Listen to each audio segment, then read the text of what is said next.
నమస్తే. ప్రస్తుతం మనతో పాటు ప్రముఖ విశ్లేషకులు, డైరెక్టర్ గీతాకృష్ణ ఉన్నారు. ఆయనతో మాట్లాడదాం. నమస్తే సార్. Hello sir. ఇప్పుడు మొన్న కల్కి సినిమాకి సంబంధించి ప్రమోషన్స్లో భాగంగా ఇంటర్వ్యూలో ఆ కల్కి సినిమా నిర్మాతలు ఎవరైతే ఉన్నారో అశ్విని దత్ కూతుళ్ళు, వాళ్ళ ఇంటర్వ్యూ మీకు ఎలా అనిపించింది సార్? మీ రియాక్షన్ ఏంటి? అండ్ ఇందులో ఒక క్వశ్చన్ ఏంటంటే, ఇంకోటి తమిళ్ వాళ్ళు మన సినిమాలని దేకరు అని చెప్పేసి బయట టాక్ నడుస్తుంది. ఈ రెండు విషయాలు ఏంటి సార్? వాళ్ళిద్దరూ చాలా బాగా మాట్లాడారు, బాగా ఎడ్యుకేటెడ్ కాబట్టి. సో వాళ్ళ ఫాదరు కి ఆయన పెద్ద సినిమాలు తీశారు, కానీ ఆయన పెద్ద ఎంత ఎడ్యుకేటెడ్గా ఏం మాట్లాడే అంత ఉండేది కాదు. నాకు ఎప్పుడో ఒకసారి ఆయన లోకల్ ఛానల్ అని పెట్టారు ఇక్కడ హైదరాబాద్లో, దాని స్వప్న ఆధ్వర్యంలోనే. దానికి వచ్చి చాలా బాగా స్టైల్గా ఉండాలని ఆఫీస్ అన్నీ అలా పెట్టింది. అన్ని అవసరం లేదు యాక్చువల్గా, కానీ నాకు ఒకసారి ఫోన్ చేసి అడిగారు అన్నమాట, వైజెంట్ అడ్వైజ్ ఇవ్వచ్చు కదా అని చెప్పేసి. ఒక క్రియేటివ్ పర్సన్గా అడిగారు అంతే. అదర్వైజ్ నేను ఒక డైరెక్టర్గాను అతను ప్రొడ్యూసర్గా తెలుసు.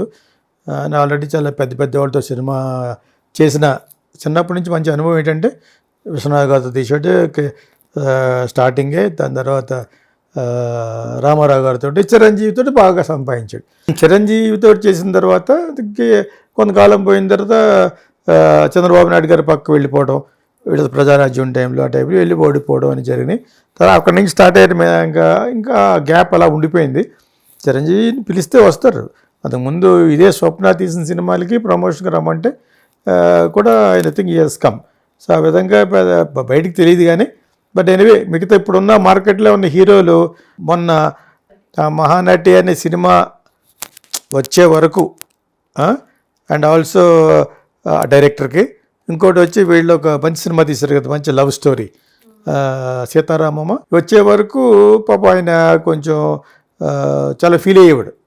సో కాల్డ్ మహేష్ బాబు తోటి ఒక ఫ్లాప్ ఇచ్చాడు అని చెప్పి వీళ్ళు ఎవరు దగ్గర రానివ్వట్లేదు అనమాట. అంతే సినిమా ఇండస్ట్రీ అంతే. కానీ అతనికి దగ్గర రానివ్వనంత ఇది కాదు, because he was a very successful producer ఒకప్పుడు. కాకపోతే కొంచెం చిరంజీవికి ఒక్కడికే వాల్యూ ఇచ్చి టెక్నీషియన్కి వాల్యూ ఇచ్చేవాడు కాదు. ఇప్పుడు అలా కాకుండా ఎవరికైనా కర్మఫలం అంటారు.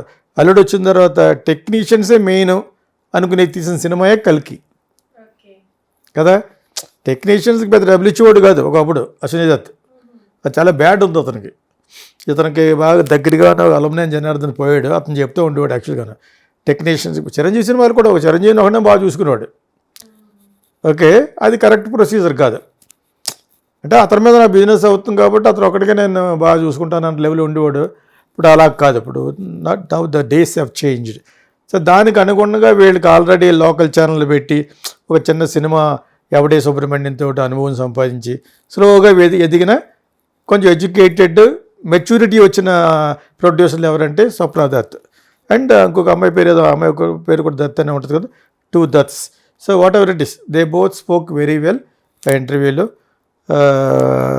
Vinod Chopra wife, second wife చేస్తూ ఉంది ఒక ఇంటర్వ్యూ, అందులో కూడా బాగా మాట్లాడారు. ఇన్ జనరల్గా కూడా చాలా మెచ్యూర్డ్గా ఆన్సర్ ఇచ్చారు యాక్చువల్గా.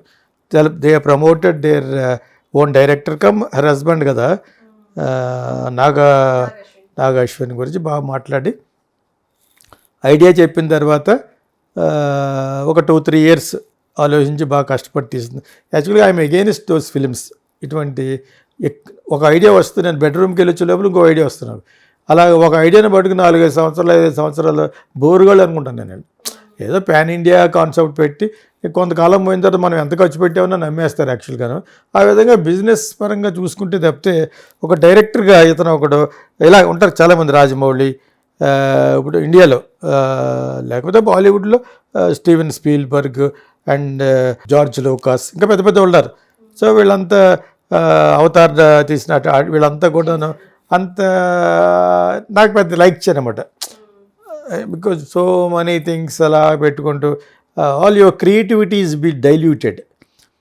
గాడి తప్పిపోద్దు కొంతకాలం పోయిన తర్వాత. ఏదో లాస్ట్లో 2.5 గంటలు 3 గంటల సినిమా ఉండాలి కాబట్టి అవి అందులో వాట్ ఆర్ ద బెస్ట్ పెట్టుకుంటాం కాబట్టి ఒక satisfaction, one fine day you'll have a last laugh. అంటే ఒక పెద్ద 300 కోట్ల సినిమా తీసి 600 కోట్లు అని చెప్పాం, 600 కోట్లు అని చెప్పేసి 1000 కోట్లు వచ్చింది.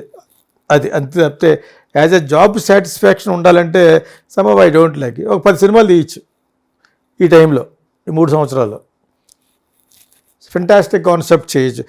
తర్వాత ఇంకోటి చెప్పాలనుకున్నాను ఆల్ ద ఆడియన్సెస్కి, అప్కమింగ్ ఫిల్మ్ ఆస్పిరెంట్స్కి, ఇన్ని రోజులు తీసి ఇంత ఖర్చు పెట్టామని నిజాలు అబద్ధాలతో సహా చేస్తే తప్పితే ఆ సినిమాని పాన్ ఇండియా అనుకుంటారని పొరపాటు. You all take out from your mind.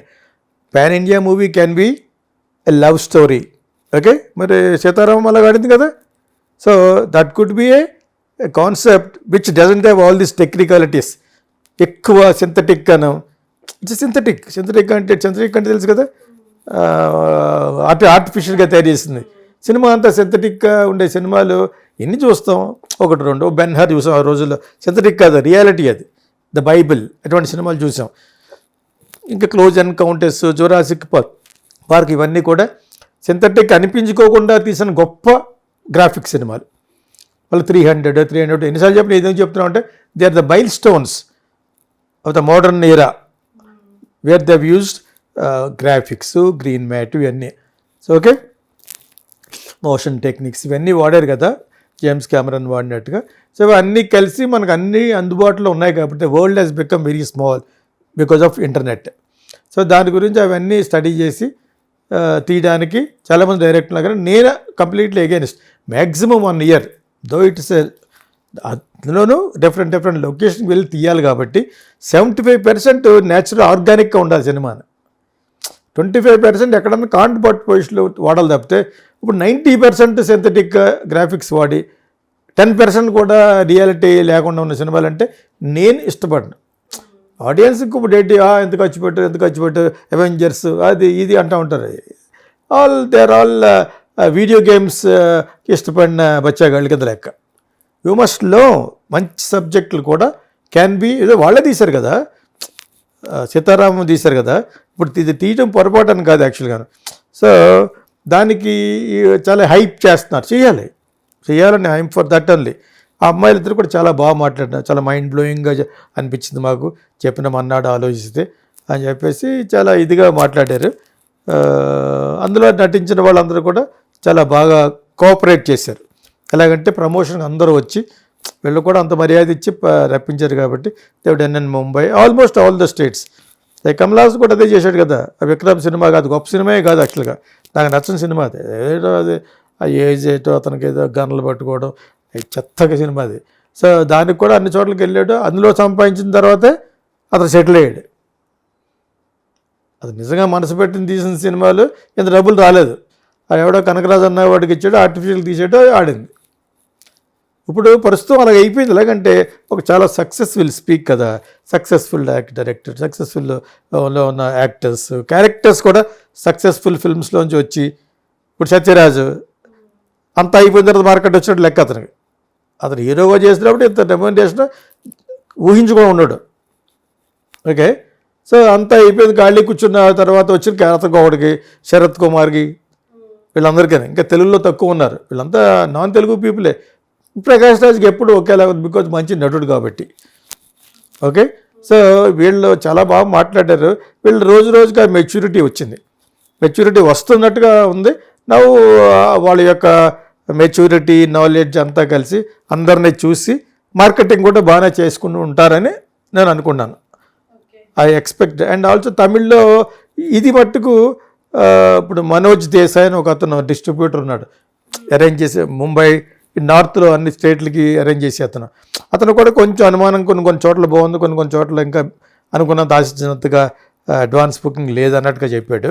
అది కాకుండా తమిళ్లో స్పెషల్గా మన నైబరింగ్ స్టేట్ కాబట్టి తమిళ్లో ఆడు గురించి ఎందుకు చెప్పుకోవాలంటే అది ఏదో విధంగా మనకి డిఫరెన్స్ రావాలని చెప్తారు. ఎందుకంటే తమిళియన్స్ ఎప్పుడూ కూడా వాళ్ళ సినిమాలకే ఓటేస్తారు, కానీ ఇది ఎక్స్పెక్ట్ అందులో ఉన్న మంచి డైరెక్టర్లు అనుకున్న వాళ్ళు తెలుగులో బాగా మార్కెట్ అవ్వాలని చూస్తూ ఉంటారు.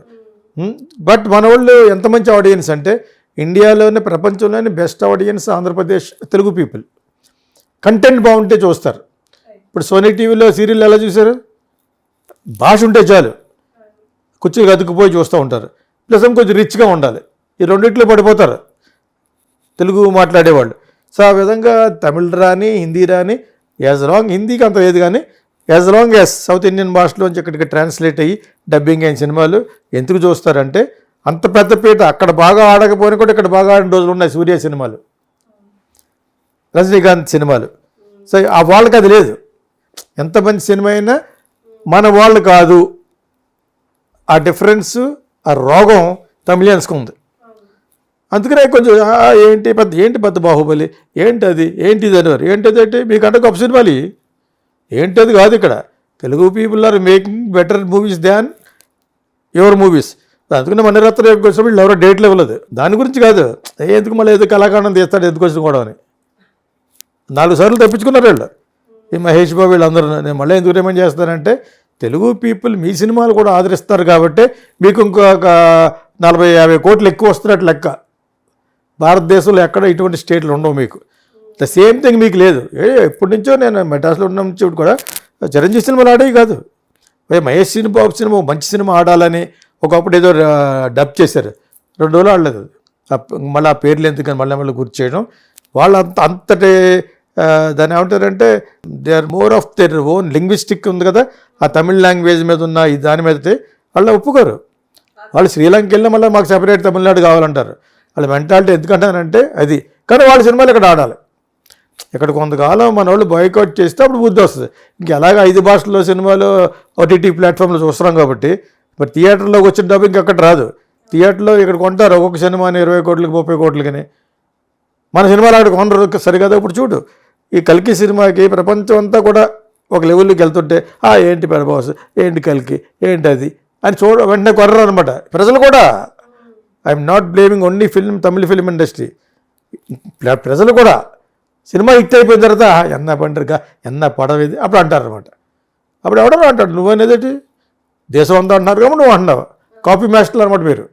మీకు సొంతంగా ఇది లేదా, ఇలా చేస్తారు ఇలా చేస్తారు ఇలా ప్రమోషన్ చేస్తున్నారు అన్నప్పుడు అడ్వాన్స్ బుకింగ్ అక్కడ ఎంత పేలవంగా ఉందంటే బికాజ్ ఆ డిఫరెన్స్ వీళ్ళు అక్కడ చదువుకున్నప్పుడు వీళ్ళు దత్తు కూతురులందరికీ వాళ్ళకి తెలియదేంటి. చిన్నప్పటి నుంచి అక్కడే పెరిగిన తర్వాత ఒక వయసు వచ్చేదానికి వచ్చారు. అజిత్ గారు అక్కడే ఉండేవాడు ఆయన యాక్చువల్గాను. సో బట్ అదే ఆయన చేసిన సినిమాలు కమర్షియల్ సినిమాలు మంచి సినిమాలు ఉన్నాయి. కొన్ని పక్కా కమర్షియల్ సినిమా ఉంటాయి కదా, అవి ఉన్నా కూడా ఇప్పుడు ఈ జనరేషన్ వచ్చి ఆయనకి బాగా సపోర్ట్ చేసేట లెక్క. కొడుకుల కంటే ఎక్కువగా కూతుళ్ళు చేస్తున్న సాహసం డెఫినెట్లీ అప్రిషియబుల్.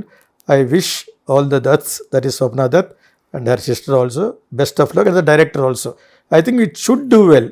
అంత ప్రయాసపడి తీసిన సినిమాని, అన్ని సంవత్సరాలు తీసిన సినిమా బాగా రిసీవ్ చేసుకోవాలి ఆడియన్స్. వాళ్ళంత పబ్లిసిటీ చేశారు. ఏదో ఒక చోటలా హిట్ అయిపోయిన తర్వాత కూడా పడి చూసేది వాళ్ళు తమిళనాడులోనే. ఈలోగా చూడరు మంది కాదు ఇది అనే ఫీలింగ్ ఉంటుంది. ఆడేసిన తర్వాత ఏం ఆడుతుంది మన వాళ్ళకి ఇంకా బుద్ధిలేదు అంటారనమాట. వాళ్ళకి 2 నాలుగుల టైప్. కానీ వాళ్ళ లాంగ్వేజ్ మీద ఉన్న వాళ్ళకి వ్యామోహం ప్రపంచంలో ఎక్కడ ఉండదు. మీకు అర్థమైందా? అందుకని బీజేపీ ఓడిపోయింది అక్కడ.